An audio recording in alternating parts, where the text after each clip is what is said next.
l'école du jeu, en partenariat avec la boutique L'Imaginaire. Au-delà de vos attentes.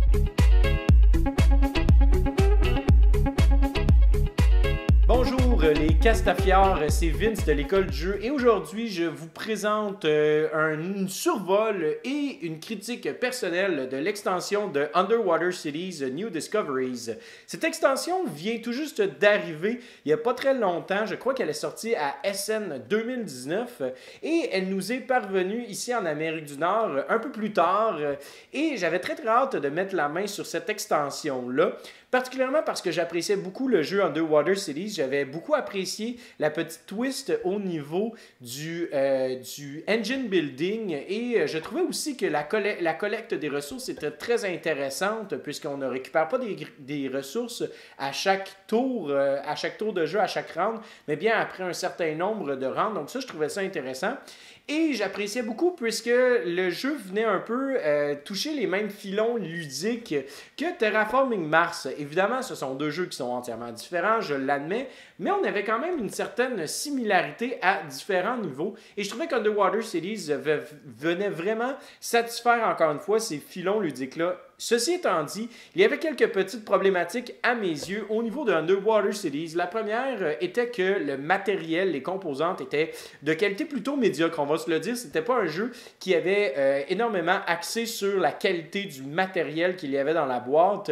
Les plateaux de jeu, les plateaux personnels des joueurs étaient très minces et bon, c'était difficile à manipuler. C'était pas nécessairement exécrable ou non jouable, mais c'était pas nécessairement de haute qualité comme on peut le voir dans d'autres jeux en tant que tel.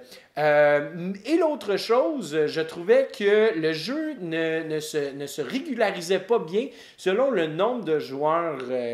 Underwater Cities à 4 joueurs peut prendre au-delà de 3h30. J'ai déjà vu des parties durer même 4 heures de temps, ce qui est un temps assez excessif pour le type de jeu que c'est selon moi. Pour moi, quand ça dépasse le 3 heures, je trouve que c'est énormément de temps.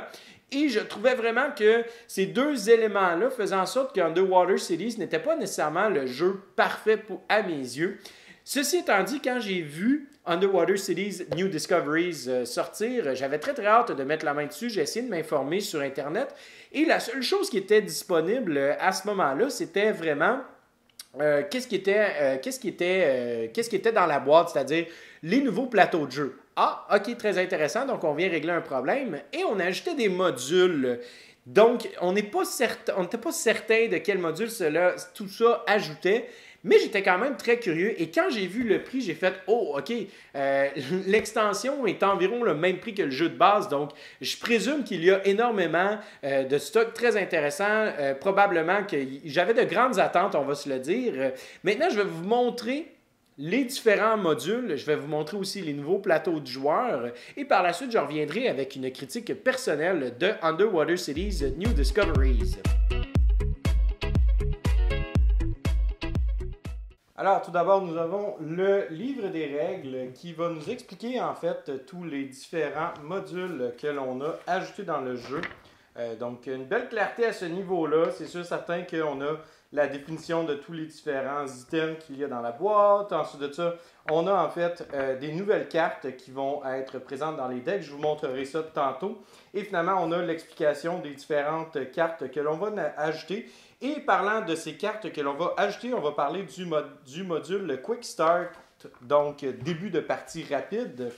Alors, ce début de partie rapide, plutôt que d'avoir des ouvriers de départ, des cartes de départ similaires tous et chacun, les joueurs vont recevoir deux cartes au hasard et chacune de ces deux cartes-là va avoir un pouvoir spécifique. Donc, tout d'abord, lorsqu'on va activer en tant qu'action, nous allons avoir une action spécifique à cette carte-là, ainsi qu'un bonus jusqu'en fin de partie. Donc, par exemple, ici, ça me dit, lorsqu'on utilise cette action-là qui nous donne un jeton de science, on obtient un crédit versus celui-là qui nous permet de bâtir des buildings sur le site d'expansion.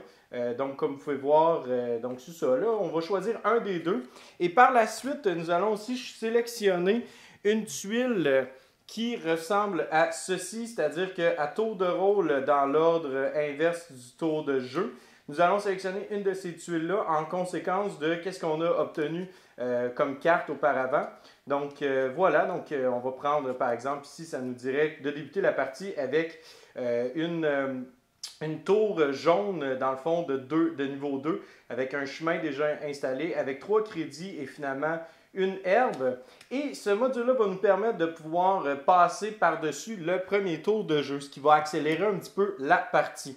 Ensuite, la chose principale qu'il y a dans l'extension, évidemment, ce sont les plateaux de jeu qui sont améliorés. Donc, comme vous pouvez voir ici, les plateaux sont encastrés, ce qui fait en sorte qu'une fois que l'on place certaines tuiles, eh bien, elles ne bougeront pas du plateau. Ceci étant dit, lorsqu'on ajoute deux petites pastilles pour représenter en fait nos bâtiments autour de notre ville, celles-ci vont quand même être un petit peu fragiles. Tous ces plateaux sont recto-verso et d'ailleurs, à chaque recto-verso, nous avons en fait la possibilité soit d'ajouter en fait l'espèce d'extension habituelle que l'on avait dans le jeu de base, c'est-à-dire qu'on va avoir des plateaux qui sont asymétriques. Nous avons aussi en fait les différentes extensions qui sont disponibles. Alors, je donne un exemple de celui-ci qui est le premier module que je vais vous parler, c'est-à-dire le musée. Les joueurs qui veulent utiliser le musée en tant que module vont récupérer ce plateau et vont récupérer différentes tuiles de leur couleur correspondante. Donc, je vais vous montrer ceci à la caméra, ce n'est pas très très long. Donc, par exemple, si j'étais le joueur mauve, je sélectionnerais toutes mes différentes tuiles de cette couleur-là. Je les placerais face cachée sur mon plateau comme ceci. Et ensuite de ça, on serait prêt à commencer la partie. On peut ajouter le module de départ. Et en fait, l'idée est très simple derrière ce module. C'est-à-dire que chaque fois que je vais construire un endroit spécifique sur mon plateau correspondant à un endroit où est-ce qu'il y a, je vais vous donner un exemple. Là. Donc, si j'enlève ceux-là ici, ça me donne par exemple cet espace-là. Si je construisais un chemin, donc un espèce de tunnel, je pourrais révéler cette tuile-là qui me donnerait immédiatement un bénéfice. Et ensuite de ça, dépendamment du nombre de tuiles que j'ai comme ceci, que j'ai accumulées, la première irait à cet endroit-là, ce qui ferait en sorte que je pigerais 2 cartes supplémentaires. Pour ce qui est de la deuxième, je vais sélectionner le bonus de mon choix. Donc, à chaque phase de récupération des ressources, je récupérais soit 2 points, soit une technologie, soit de l'herbe ou un crédit. Ensuite de ça, le troisième s'installerait ici. Donc, il y a vraiment différentes choses. Là. Donc, principalement, ça va être vraiment récupérer une carte spéciale que l'on va avoir mis de côté pour cette colonne spécifique. Ensuite de ça, ici, le quatrième va s'installer ici. Donc, on va récupérer une nouvelle tuile brune, qui est une tuile de fin de partie, qui serait déjà installée ici d'ailleurs. Ici, c'est qu'on scorerait 2 fois une tuile. Ici, on va sélectionner une de nos cartes en fin de partie, une carte spéciale de score de fin de partie qui va nous donner 2 fois le nombre de points. Et finalement, ici, on aurait tout simplement 3 points immédiatement. Et finalement, la dernière colonne, donc c'est 7, 5, 3 et finalement, pas de points pour celui-ci. Donc, on fait juste apposer nos différents jetons sur le bonus de notre choix. Donc, la partie ne change pas du tout. C'est vraiment juste d'ajouter ce musée en tant que tel avec ces petites tuiles-là. Un autre module qui nous est disponible, en fait, c'est le module de sélection des tuiles que l'on va installer sur notre plateau.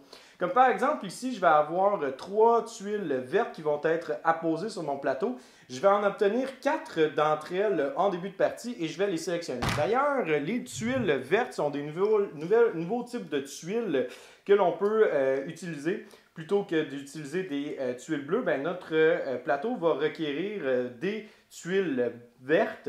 Ces tuiles-là n'ont pas vraiment de différence, en fait. C'est vraiment juste des points instantanés ou des trucs de ressources. Ça ressemble très, très, très sensiblement aux tuiles bleues. Autrement, on peut avoir aussi d'autres plateaux qui peuvent nous demander, par exemple, si on va obtenir 2 tuiles bleues, 2 tuiles brunes et finalement 2 tuiles vertes. La brune va s'installer ici, la bleue ici et finalement la verte ici. On a évidemment une asymétrie au niveau des plateaux. Donc, on sélectionne ça en début de partie et on commence. Évidemment, ce module-là peut être utilisé avec le module de Quick Start, donc départ rapide, mais ne pourra pas être utilisé avec le module du musée. Et finalement, le dernier module, en fait, ça ne sert à rien de vous montrer quoi que ce soit parce que c'est tout simplement un draft de tuiles. Donc, on va utiliser les plateaux, en fait, de base qui sont asymétriques ou qui ne sont pas asymétriques, c'est vraiment libre à chaque joueur.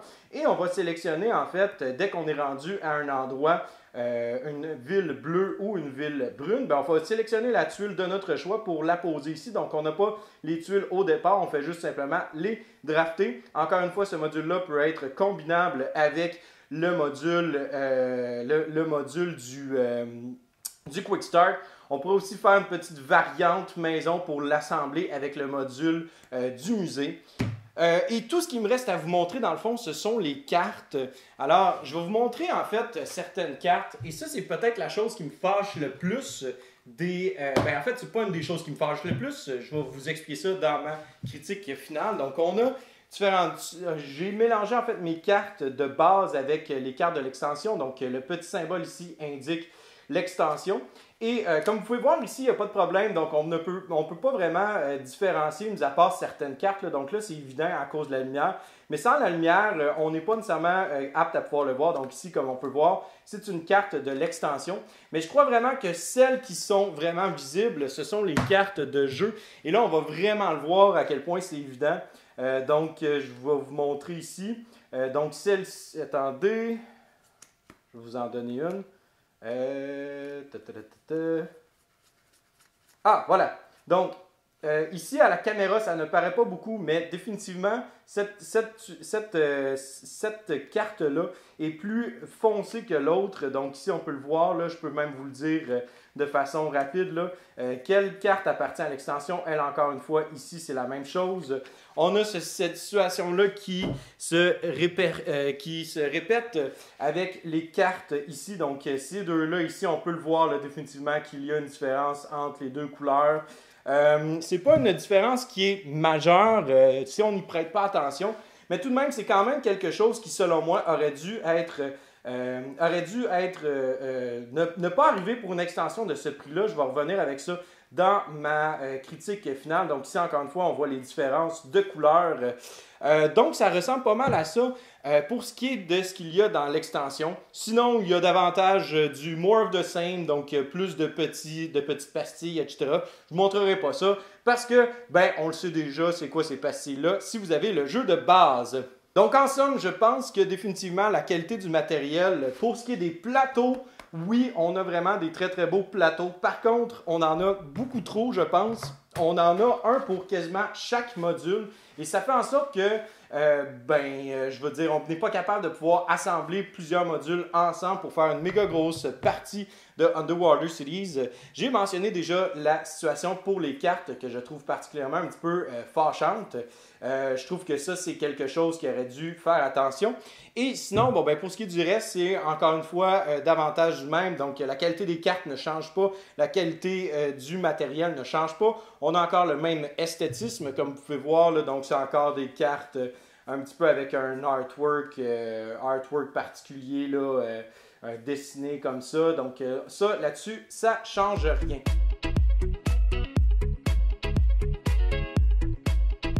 Comme mentionné au début de la vidéo, j'avais énormément d'attentes par rapport à Underwater Cities, New Discoveries. Je croyais que cette extension venait régler les problèmes que j'avais avec Underwater Cities, le jeu de base. Tout d'abord, au niveau du matériel, les plateaux de jeu personnels des joueurs. Donc ça, c'était la première chose.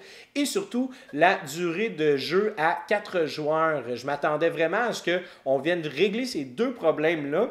Et j'ai réalisé après quelques parties, en fait même avant même d'avoir joué, après avoir lu les règles, j'ai réalisé qu'on ne vient pas satisfaire les problèmes, selon moi, qui sont les plus dysfonctionnels dans le jeu de base. Malgré que le jeu de base est très très bon, Underwater Cities étant un très très bon jeu, l'extension, selon moi, ne vaut pas son pesant d'or pour plusieurs raisons. La première, c'est que oui, on vient augmenter le niveau de qualité des plateaux personnels des joueurs, mais ces plateaux-là ne sont pas modulables avec plusieurs modules. On ne peut qu'ajouter un seul et unique module à la fois. Et si on le fait, à ce moment-là, il faut utiliser des plateaux spécifiques à ce module en question. Donc, on ne peut jamais ajouter davantage au jeu on ne fait qu'ajouter un module à la fois, soit le module du musée, soit le module du draft, ou encore le module de sélection des tuiles une fois que c'est fait. L'autre problème que j'avais, c'était vraiment la durée à 4 joueurs, 3-4 joueurs, même 2 joueurs. Je trouve que le jeu parfois peut devenir très très long. Et bon, oui, on a un module qui est en fait modulable avec toutes les autres choses que l'extension nous propose, c'est-à-dire un départ plus rapide où est-ce qu'on passe par-dessus le premier round et on arrive ensuite à jouer avec le jeu. On continue la partie comme si de rien n'était. Mais mis à part ça, on n'a pas répondu à ce problème-là qui, selon moi, est vraiment le problème qui vient faire en sorte que Underwater Cities ne dépasse pas la barre de l'excellence. C'est un très bon jeu, c'est un très bon euro à mes yeux, mais ce n'est pas un excellent euro puisqu'il ne fait pas tout à fait le travail qu'il devrait faire en le temps qu'il demande. L'investissement dans ce jeu-là au niveau temporel, c'est excessif. Je trouve que 3 heures, 3h30 pour ce type de jeu-là, à 4 joueurs, c'est beaucoup trop. Surtout quand c'est des joueurs qui sont des joueurs aguerris, expérimentés. Je peux comprendre si c'est la première fois qu'on joue à un jeu euro un peu plus lourd, que ça prenne davantage de temps. Mais quand ce sont des joueurs aguerris autour de la table et que ça prend 3 heures, 3 heures et demie, malgré tout, pour moi, il y a un gros problème et l'extension ne vient pas régler ça. Et l'autre chose qui m'a grandement déçu de cette extension-là, c'est le fait que la plupart des modules peuvent être des choses qui auraient pu être des règles maison. Le principe de sélectionner des tuiles, donc quand on se déplace vers une ville, d'aller récupérer une tuile qui est encore disponible dans le marché des tuiles, entre guillemets, c'est quelque chose qu'on aurait pu très bien faire sans avoir besoin d'un livre qui nous dit de le faire. Et ça me fâche énormément qu'un éditeur réfléchisse à ce genre de règles-là et plutôt que de le proposer sur Board Game Geek ou sur des forums, ben on décide de créer une extension qui va coûter 65$ pour nous proposer ce module-là. Et non seulement ça, eh bien, on doit le faire avec des plateaux spécifiques. Moi, ça me dépasse. Je veux dire, j'ai pas besoin d'un plateau spécifique pour faire ce genre de règles-là. Et finalement, les autres modules, le module du musée, il est bien, mais il n'ajoute pas assez de contenu pour changer la donne, pour changer l'ambiance et l'expérience générale du jeu. Ça fait juste nous rajouter une nouvelle manière de faire des points, une nouvelle manière d'obtenir des choses. Puis moi, je trouve que quand on ne joue pas assez souvent à Underwater Cities, ben ça ne rend pas le jeu plus intéressant ou ça n'amène pas un nouveau pan hyper stratégique. Pour moi, ça a juste simplement été une nouvelle manière de faire des points et that's it, more of the same en anglais comme on dit, davantage du même. Donc pour moi, je me demande pourquoi est-ce que j'ai investi 65$ dans une extension comme ça. Et finalement, là, il y a un autre module qui est le module en fait de sélection des tuiles. Donc on va avoir un certain nombre de tuiles qu'on va sélectionner, puis là après ça, on va choisir parmi ces tuiles-là. Encore une fois, c'est une règle maison qui aurait très bien pu être implémentée sans avoir besoin d'acheter une extension.